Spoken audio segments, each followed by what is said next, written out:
আজকে হালকা শীতের সকালে সূর্য মামার সাথে আনন্দ করে চা খেলাম, আর এরই সাথে বনও ছিল। চলো তোমাদের সাথে আমার সকালের মুহূর্তগুলো শেয়ার করি। গুড মর্নিং এভরিওয়ান, কি অবস্থা তোমাদের? আশা করি সকলে ভালো আছো। অন্য দিনের চেয়ে আজকে একটু তাড়াতাড়ি ঘুম ভাঙলো, আর আমি তাড়াতাড়ি উঠতেও পছন্দ করি। আর এখন ব্রাশ করা পালা, কারণ নামাজ পড়তে হবে, কারণ নামাজের সময় বেশি একটা নাই। তারপর ব্রাশে একটু পেস্ট নিয়ে নিলাম। বিগত 6-7 মাস হবো ব্রাশ টাশ করা হয় না, তা ভাবছি আজকে একটু ব্রাশ করা যাক।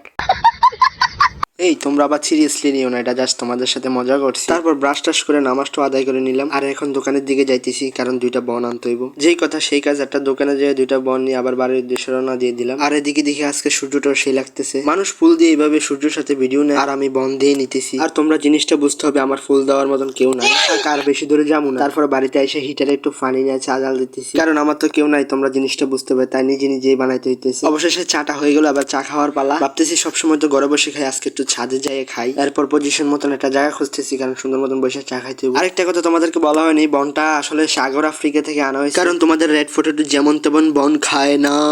বনটা মুখে দিয়ে দেখি দিয়ে সাগর আফ্রিকার ফিল আসতেছে। আমার ফ্যামিলি কেউ যদি ছাদের উপরে এসে দেখে বনের প্যাকেটটা, আমাকে মারতে মারতে আধমরা করে ফেলবে, তাই এই ডরে প্যাকেটটা ছাদ থেকে ফেলাই দিছি। ভিডিওটা ভালো লেগে থাকলে চ্যানেলটা সাবস্ক্রাইব করে দিও।